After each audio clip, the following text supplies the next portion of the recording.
National school of drama Sikkim repertory कम्पनीको प्रस्तुति कालो भाडी नाटक 1 अप्रेलको दिन गान्तोकको मनन केन्द्रमा मञ्चन भयो।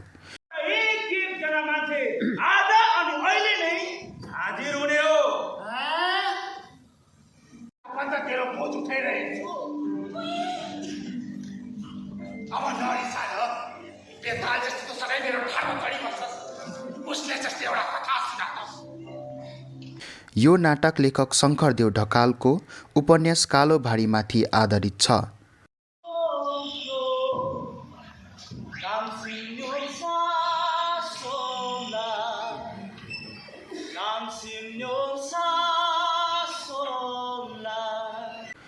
कालो भाडीको कुप्रथाबारे सिक्किमका आम मानिसहरू कसरी प्रताडित भएका थिए र कसरी मानिसहरूले यस प्रथा विरुद्ध आवाज उठाए यो नाटकमा देखाएको छ।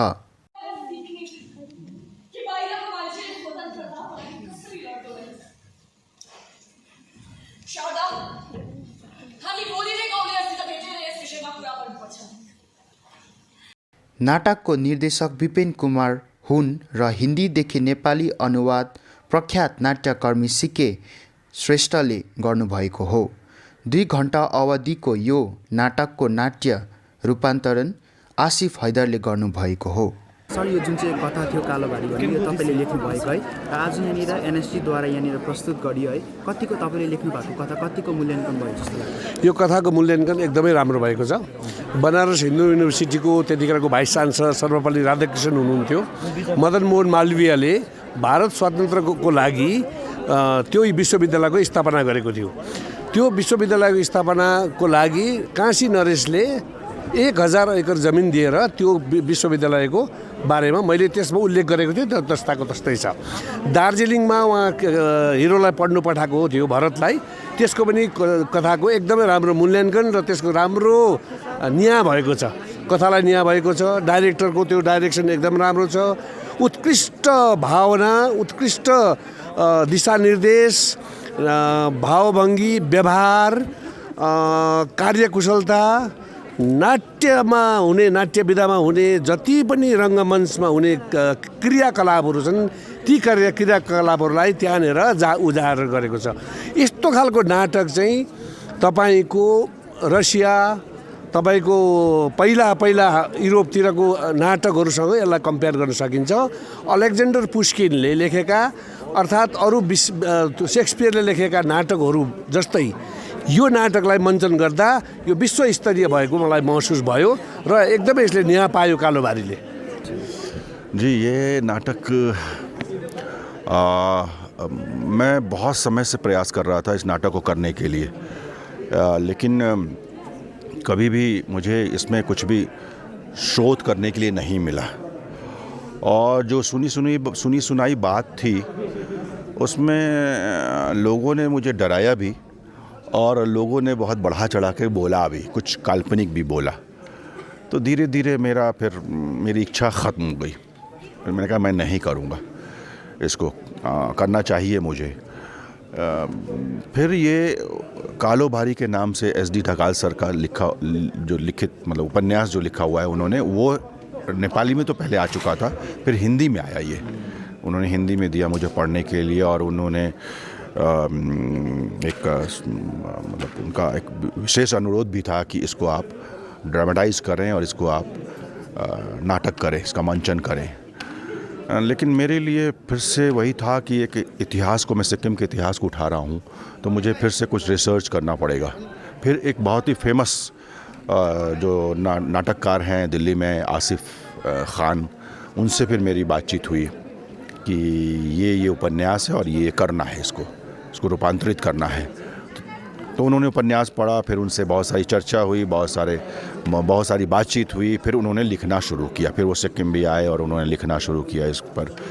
फिर हमने SD ढकाल सर को भी बुलाया, 2-3 सेशन उनके साथ भी किया और फिर ये नाटक तैयार हुआ। अब इसको डिज़ाइन करवाना था, तो जो ये मतलब इंडिया के बहुत ही फेमस डिज़ाइनर हैं उनको हमने आमंत्रित किया, उनसे अनुरोध किया कि आप इसको डिज़ाइन कर दीजिए। वो हैं संचयन घोष जी, जो शांति निकेतन में आर्ट डिपार्टमेंट के प्रोफेसर हैं। तो उन्होंने ये डिज़ाइन किया अब फिर लगा कि नहीं, ये नाटक हिंदी में नहीं, ये नाटक जो कि जिस हम ज़मीन पे कर रहे हैं और वहाँ की भाषा जो है मातृभाषा वो नेपाली है, तो हमें नेपाली में करना चाहिए। और मैंने फिर CK श्रेष्ठा सर से एक विशेष अनुरोध किया कि सर इसको आप ही करेंगे नेपाली में, आपसे अच्छा कोई नहीं कर सकता। तो उन्होंने ठीक है, आप भेज दीजिए स्क्रिप्ट, मैं पढ़ता हूँ, आपको ना नहीं करूँगा। कभी भी उन्होंने मुझे ना नहीं किया किसी भी काम के लिए। फिर उन्होंने कहा मैं ही करूँगा, और फिर उन्होंने उसको नेपाली में किया और फिर शुरुआत हुई इसकी रिहर्सल।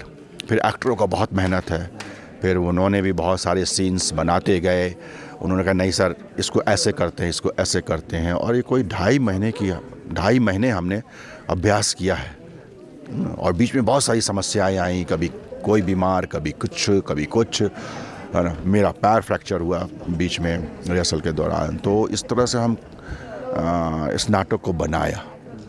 और उस दौरान भी, नाटक बनाने के दौरान भी जब लोगों को पता चला यहाँ, तब भी मुझे बीच बीच में डरा जाते थे कि आप ये क्यों कर रहे हैं। मैंने कहा मैं ऐसा कुछ भी नहीं कर रहा हूँ, और मैं सिर्फ ये एक इतिहास दिखा रहा हूँ। आज की युवा को भी नहीं मालूम है कि कालोबारी क्या है, जैसे मुझे नहीं मालूम था। मैं तो जब मैं पढ़ना शुरू किया, जब मैं जानना शुरू किया, तो मुझे बहुत अच्छा लगा।